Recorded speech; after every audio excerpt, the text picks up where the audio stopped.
We're in the battle, but the sound of the Lord's victory is echoing from heaven and from the new heaven and the new earth, and we can hear the sound. It's faintly, but it's drawing us to itself. That glory is almost here, that life is almost here, that the new heaven and the new earth are almost here. Pastor Brian Wolf-Miller speaking at the 2026 Issues Etc. Making the Case Conference. And when the fight is fierce and the warfare long, steals on the ear that distant triumph song, and then hearts are brave and arms are strong. For a contribution of $250 by Labor Day, we'll send you a link to watch an on-demand video stream and download audio recordings of all this year's conference, including Pastor Wolf-Miller's teaching on Christian courage. Learn more at issuesetc.org or call 618-223-8385.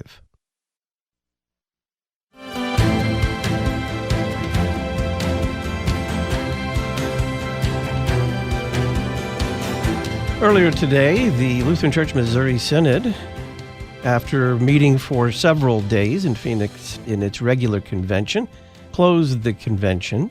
The business is over for another 3 years. What was accomplished there? What issues were dealt with? Welcome back to Issues Etc. I'm Todd Wilkin. Joining us for a roundup, the 69th regular convention of the Lutheran Church Missouri Synod, Mark Stern. He's an attorney in Chicago, an LCMS convention voting delegate, former chairman of the Board of Regents at Concordia University, Chicago, currently a member of the Board of Regents at Concordia Seminary, St. Louis. He previously served on floor committees for theology and church relations and for university education. He joins us from Phoenix. Mark, welcome back. Thank you, Pastor Wilkin. You say that the overall theme of this convention was deference to existing leadership continuity. What do you mean by that?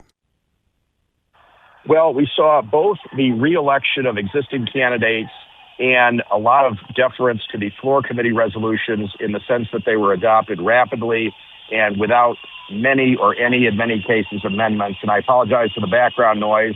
I'm at the Phoenix airport, so I tried to get in a quiet-ish area. So President Harrison obviously was reelected prior to the convention, but all of the presidium that were standing for reelection were reelected. First Vice President Peter Lang, Second Vice President, Central Region, Reverend Benjamin Ball, Reverend Christopher Esgett, Reverend Nabil Noor, and Reverend Eric Skovgaard from Great Lakes. And Reverend Alfonso Espinosa was elected for West Southwest to replace retiring VP Scott Murray. Staying with the issue of the elections, the United List is a group that was founded in 1992 to promote confessionally Lutheran theology and practice. And every 3 years it comes out with a kind of a preferred candidates list. How did those candidates do? Those candidates did quite well. Over 90% of them were elected. In many cases, those were incumbents who were reelected, but also some new names and a couple challengers to incumbents were elected as well. I would say, without a lot of knowledge of the inner workings there, the delegates obviously make their own decisions, and when one looks at those candidates, many of them are very highly qualified individuals. And I think there is some trust in the United List based on the track record of those folks. Turning to the issue of the various floor committees and the resolutions that they brought to the floor, what was perhaps in your mind the biggest action that the convention took this year? I would say the biggest action was probably in the area of seminary education, Floor Committee 6. There were, as has been noted, the most overtures, 88 of about 374 overtures from congregations and other sources dealt with seminary education, and many of those took strong and very divergent positions.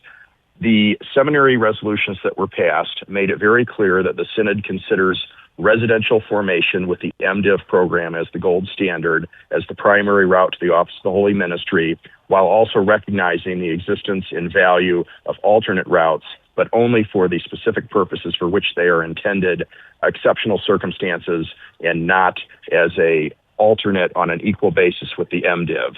The residential education overtures were passing about 70% or more of the delegation, which is very strong. And there was also a rejection of opening the door to an online MDiv program, whether hybrid or entirely online.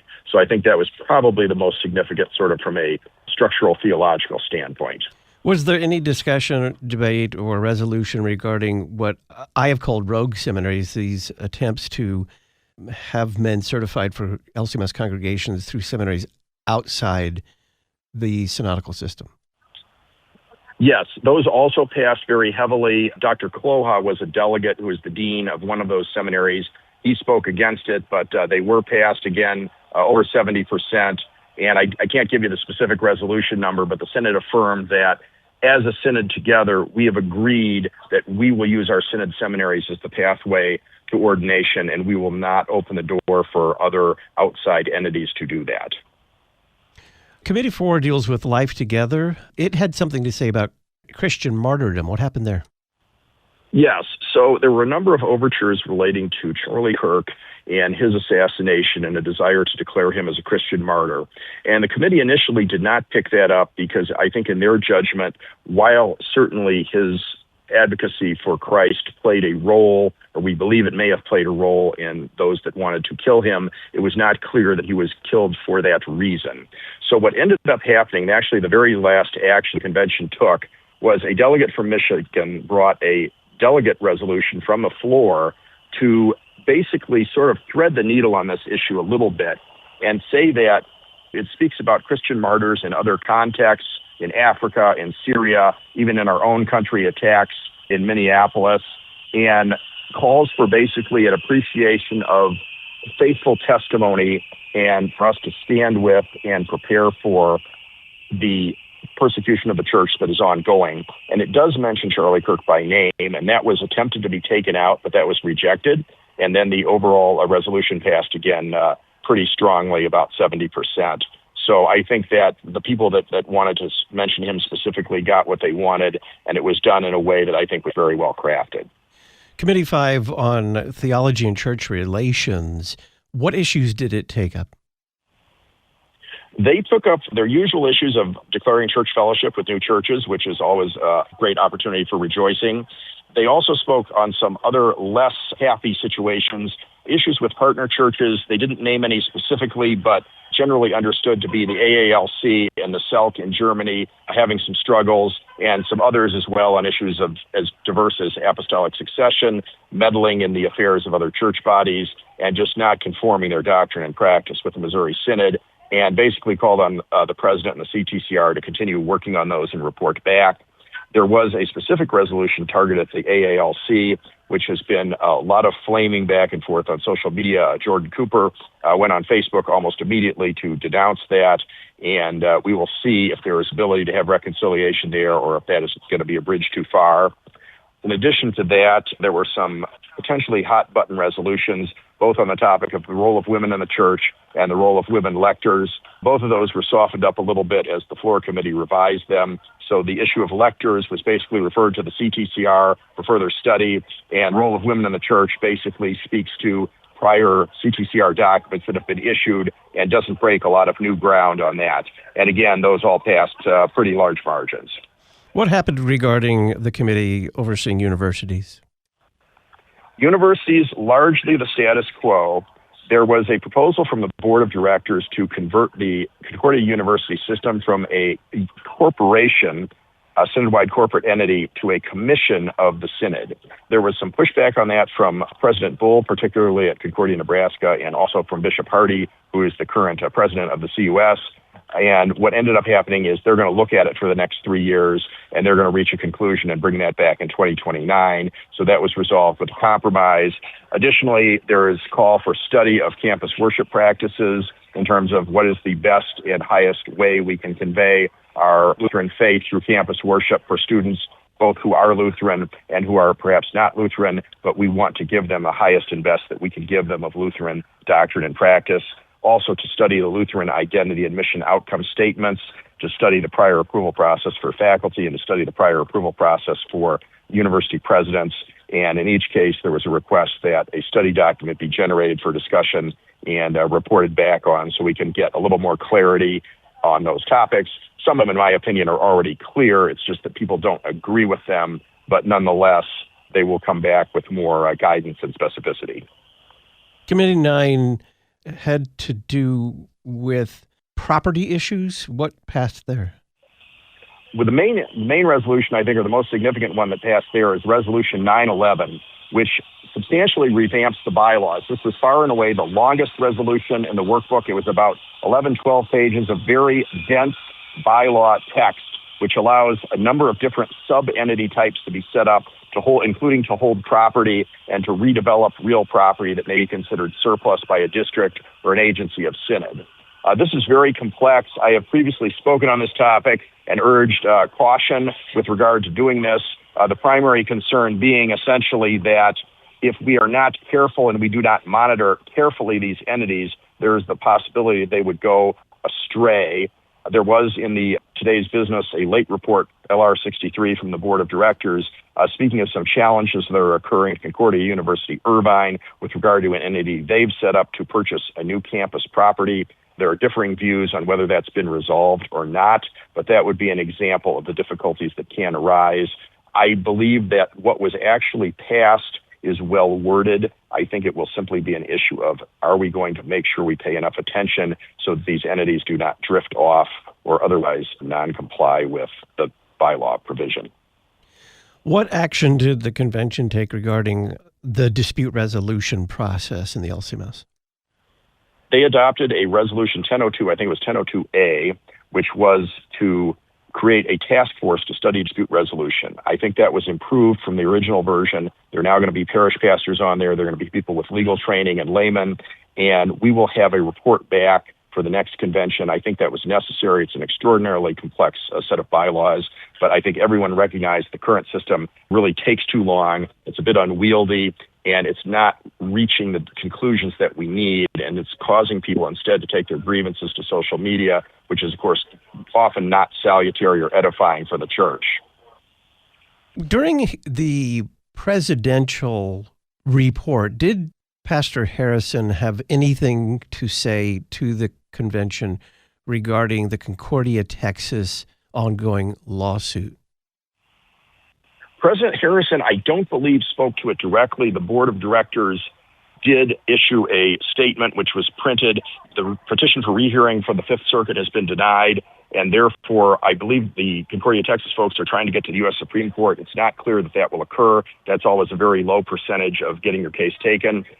So that is status quo. We did elect regents to the Concordia University Texas board. As you will recall, that was done in 2023. Those individuals were not permitted to take their seats. So we will see what happens this time. What's the takeaway, Mark, from the 69th regular convention of the LCMS? One more thing I should have mentioned, there was a proposal to bring the presidential election back to the convention, and that was rejected through a substitute motion to leave things as they are, but to encourage participation. That's a very interesting topic. It really came up sort of at the last minute, and I think in some ways it was a reaction to some of the online negativity that occurred in the recent re-election of President Harrison and being a close race. I think on average, the convention rejected that, bringing it back pretty soundly. They like the idea of having every congregation have the opportunity to participate. And I think also there's a desire not to react too quickly to things that happen without giving it time to digest. I think even if you bring it back to the convention, you could have the same negativity, and it makes the convention a bit more unsettled.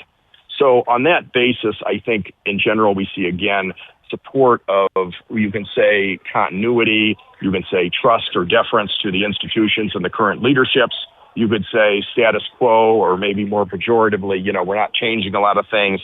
But it was the calmest convention that I've seen of the 5 I've attended.